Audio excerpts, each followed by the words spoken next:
So you're learning English and you've discovered the joy of learning phrasal verbs. And let me be honest, I'm sure it's not always a joyful experience. In fact, you might be asking yourself a couple of questions. You might be asking yourself this question: do I need to learn phrasal verbs? Or you might be asking this question: do native English speakers use phrasal verbs? Or you might simply be saying this: I hate phrasal verbs. They're not always the easiest thing to learn.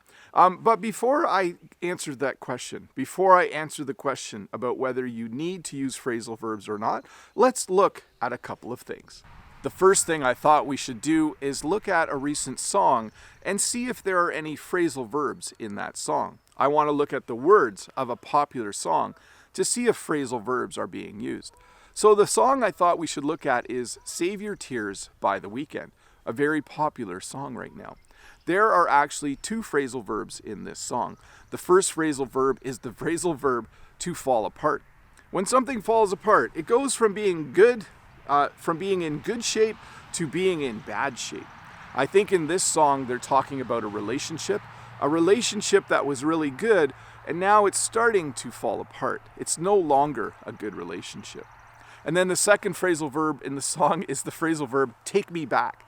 After a relationship falls apart and people go their separate ways, sometimes one of the people from the relationship, they want to get back together. So they use the phrase take me back. Please take me back. Please become my boyfriend or girlfriend again. So I'm not completely answering the question yet, but it looks like in popular music, there are definitely phrasal verbs used quite often. I also thought I should look at a recent news article to see if they use phrasal verbs in the news. So I found a news article on the internet, and I found two phrasal verbs in the entire article. Not a lot of phrasal verbs, but there were definitely two of them. The two phrasal verbs in the news article were the phrasal verb to ramp up and the phrasal verb to scale up, and they have similar meanings. When a company or business is producing something and they start to produce more, we say they are ramping up production. So when you ramp something up, you do more of it. I walk about 2 or 3 times per week, but I think I should ramp that up to about 4 or 5 times per week because I've been a little bit lazy lately. So when you ramp up and then also when you scale something up, it means you do more of it. Jen grows flowers, and every year she scales up our production. Every year she grows more flowers. So in news articles as well, we definitely see phrasal verbs. But before I answer the question about whether you should learn them or not, we should look at a couple more things. There's a really popular television show on Netflix right now called The Crown. So I thought I should watch season 1, episode 1, and see how many phrasal verbs they use in the first 5 minutes.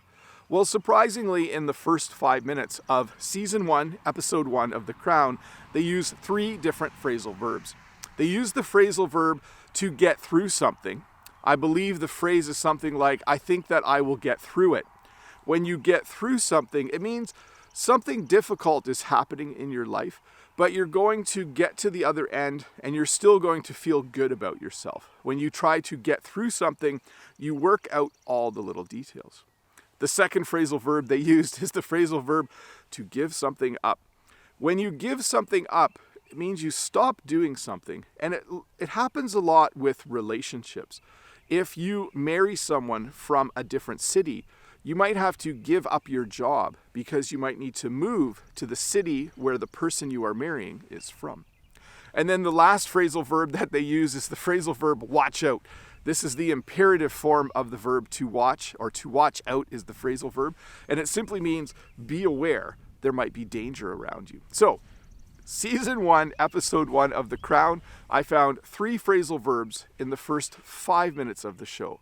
So, television shows definitely have phrasal verbs in them as well. So I know many of you watch YouTube because you're obviously watching it now. So I thought I should look at a video, the most recent video from one of my favorite YouTubers, and see how many phrasal verbs that they used in that video.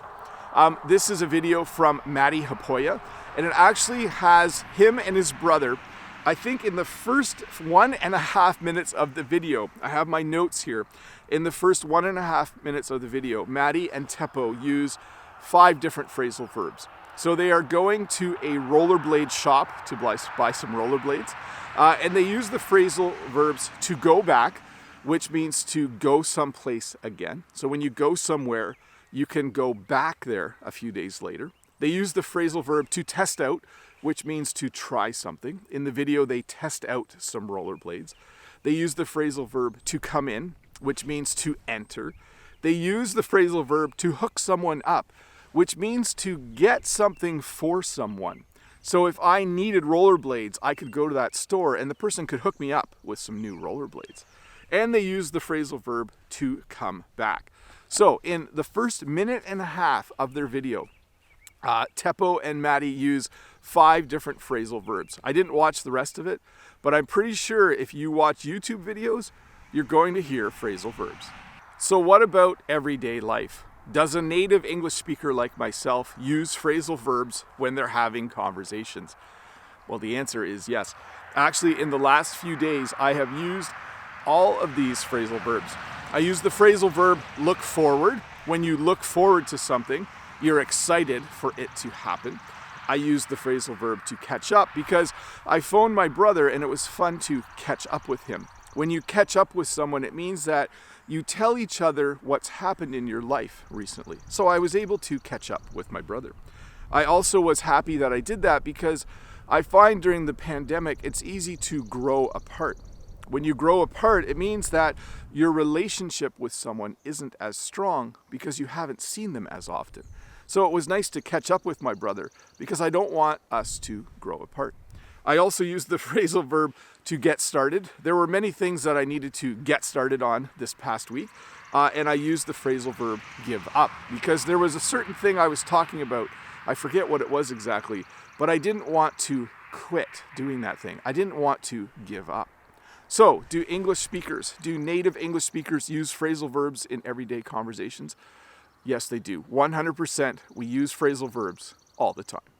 So what did I discover? Well, if you're going to listen to English music, you're going to hear some phrasal verbs. If you read the news in English, you're going to see some phrasal verbs. If you watch an English television show, you're going to hear some phrasal verbs. If you watch a YouTuber, you're going to hear some phrasal verbs.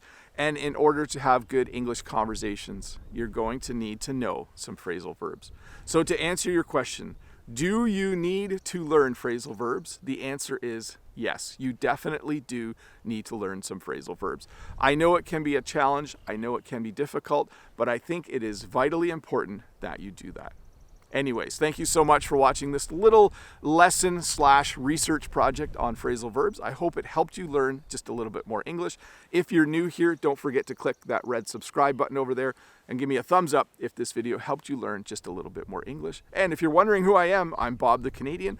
I teach English here on YouTube. And if you have a little bit more time, why don't you stick around and watch another English lesson?